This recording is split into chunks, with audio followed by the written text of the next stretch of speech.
Hey everyone, it's Major Reaction coming at you. I know we've been busy with a lot of TCG stuff, but today I have some figure related stuff for you. So, in the time that I haven't been trying to make custom decks out of these Monarch Blitz decks, I've been messing around with these new figures I got in. So the SH Figuarts UG we got in last year, and it made our top 10 figure of the year at that time. Now I got the Gojo in, and I gotta say, he is insane, and I think he takes the place of the UG figure and like knocks him off the list, because the articulation difference and just the amount of like I don't know, just the accuracy and stuff for Gojo is way better than Yuji in my opinion, and I think this figure is definitely worth picking up. This whole line is probably going to be worth picking up. I've seen pictures of the Megumi in hand, and he looks awesome as well, so can't wait to see how deep they go in with the line. Definitely going to have to jump on the train and get a couple of the other ones pre-ordered as soon as possible before that secondary market price kicks in.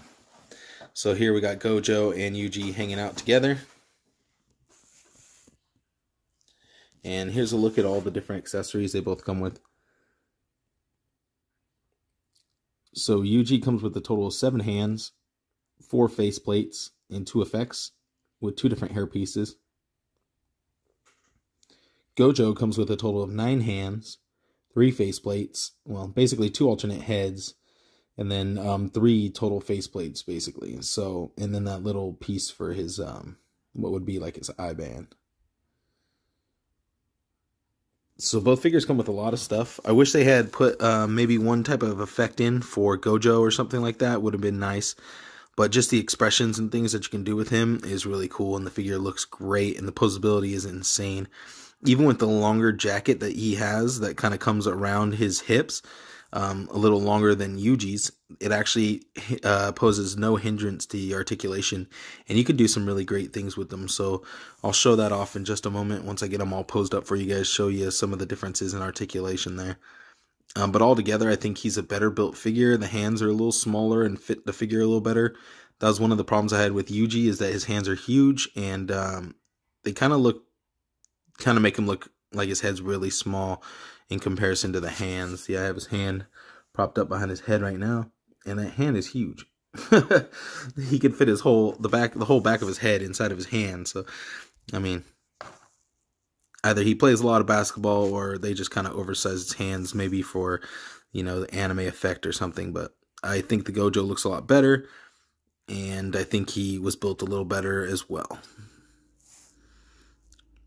Alright, so as you can see here, I have them in very similar poses. I just think the Gojo pulls it off a lot better, gets a lot higher extension on the leg. With the skirt piece that he has, you would think it would hinder the articulation, like on most SHF. Take, for instance, people like, I mean, they got way longer skirts like Hit and Wheeze, but I think the way they did this is really smart. I think even like the female figures that they have could benefit from this type of skirt plastic usage and things like that. But like, look at just the difference between the kicks with Yuji and Gojo. It just looks way more natural with Gojo. Something about it.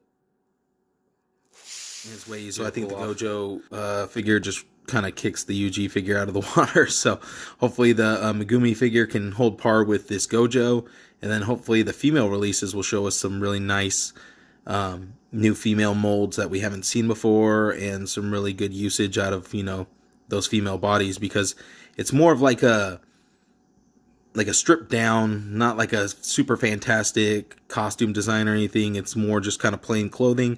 So I want to see how they pull that off and how well it looks. Because with Yuji, it's a little off, but with Gojo, I think they nailed it. So hopefully the characters later on in the line will go a little bit closer to what they hit with Gojo and look a lot better in the regular clothing. We got a few other things to look at. We got this Captain Carter that I picked up. Found her in stores, and I know it had been a hard time for other people finding her, so I just decided to pick her up. Just been having her on ice for a little bit. I think it's about time we open her up. And then we got a little mail call as well. Alright, so I've been kind of stepping out of Marvel Legends except for ones that I really need, and the Disney Plus series has been something that I didn't really think I needed. But after seeing this Captain Carter in person, this figure looks amazing. And the head sculpt's awesome, paint's on point. The only parts that I think look a little odd is there's some kind of like little paint areas down here that look a little weird, but other than that, it's a beautiful looking figure, so had to pick it up, do a little articulation check, and see how the female Buck looks on Captain Carter since she has the double jointed elbows and double jointed knees. So I always promised I would pick up the female figures if they ever started doing the double jointed elbows, and here we go. So have to stick true to my promise. Let's take a look at her out of the box. So first thing I noticed right out of the box is the way they designed this boot is really odd. It does not allow for very good ankle hinge. You still get the rocker, but the hinge is basically like super limited and almost, you know, not there. Ab crunch forward doesn't work as much as I would like it to. Double jointed elbows are amazing, so love that. Let's see if there's any butterfly at all in there. Does not appear to have any butterfly joints. That would make it a little better too, but you can still get a nice kind of like crossbody type of thing going on. So we're not losing too much by not having those butterfly joints, especially because sometimes those butterfly joints on the female figures are thin and don't really work too well anyways, as seen with some of the Power Rangers Lightning Collection figures. When they have the butterfly joint, it doesn't always work that well. I want to check out the head articulation really quick, see how that works with their hair sculpt. Alright, so the head is just on a ball peg, double ball peg inside there, so there's no hinge. So that's a little sad, and it kind of leads to a lack of range of motion with the head. Now, they could have even kind of built it into the neck to where the neck kind of could come down a little. That would be nice, but no, so you don't get too much movement out of the head, unfortunately. And she's kind of hard to stand up, just straight up, too, honestly. Just trying to stand her straight up, you know, should be the easiest thing to do. But due to the boots and the odd, you know, sculpt down there, it makes it very difficult to make her stand up straight. Overall, I'm very disappointed with the figure. It's probably like a 7 out of 10 for Marvel Legends female figures. Yeah, it has great use of double jointed elbows and knees. And the ab crunch is not too bad, but what's killing it is the neck and then the feet. The feet are just killing it. And there's something about the back of the sculpt too that I think is hindering the leg movement and articulation down there too. So this figure is just really hard. Just to get it to stand like this was like a chore. So yeah, I'm very disappointed with this figure. She looked great. I was looking forward to having it, doing some fun action stuff with it, but I feel like I'm gonna need a stand anytime I really want to do something dynamic with this figure. So I'll probably take a couple shots with her and then, I don't know, probably sell her off or something, because I don't know, I'm just not as impressed as I thought I would be. But like I said, I made a promise. Any female figure with double jointed elbows I would buy, so I bought this one. So that's my honest opinion of the figure. Okay, so we got a little mail call. Got a little freaked out at first. I opened up the package and there's nothing inside of it. So I tore it open a little more, thinking that maybe it's like an envelope of some sort. So really starting to like freak out a little. Came in as ordered. So these are the soft goods for the Conan Mezco. These come from Kai Lab. They're being sold through VCS Toys, or VC Toys? VCS Toys Box, something like that, on Instagram. So let's open up the package and show you what we're looking at. Alright, so these are the awesome soft goods.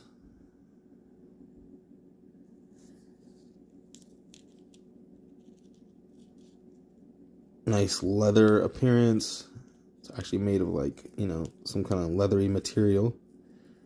Fur. Beautiful threading. Or stitching, I guess you want to say. Embroidering, however you want to say it. The skirt piece. Very nice. A little buckle. Sweet. Even has a little buckle. Man, that looks good. Here's a picture of it all in use. So I cannot wait to outfit my Conan with this awesome set here. Huge shout out. And last but not least, GameStop came through with the Buzz Mods Initsu. I got this thing on sale for $126 shipped. That's the cheapest I've seen it. Brand new. Beautiful figure. I had to jump in and get this figure after my lady got me the Tanjiro for Christmas. This was a no-brainer. Had to get him. Found him on eBay for like almost $140, and then saw him on GameStop for the price he was going for. Could not pass. Came in beautiful condition in a humongous box. I was like, what is this? And then I saw it was from GameStop, so I knew what it had to be. We got Zenitsu from Demon Slayer. This is the Aniplex Buzz mod. So see him, he comes with some really cool lightning effects. See little birdie. His kneeling pose. Awesome. Can't wait to get him and Tanjiro set up together. Inosuke should be the next one coming. I already pre-ordered him from Sure Thing Toys, so just waiting for him to drop.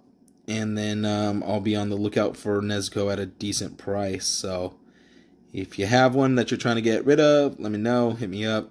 Maybe we could trade, buy it off you, whatever. I got some stuff I'm trying to get rid of as well. If you're looking for some things, check out my Instagram for sale. I have a bunch of other stuff that I'm selling.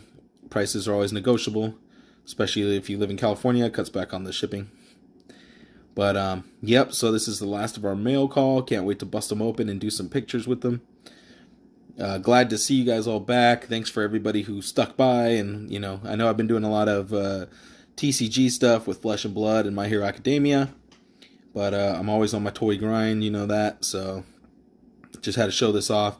One thing I don't think I got to talk about here on my channel was that we are getting, that we did just have the pre-sale for the Poxus Wave from Mythic Legions. You know, I had to go crazy there. I had to pick up, you know, had to go all in.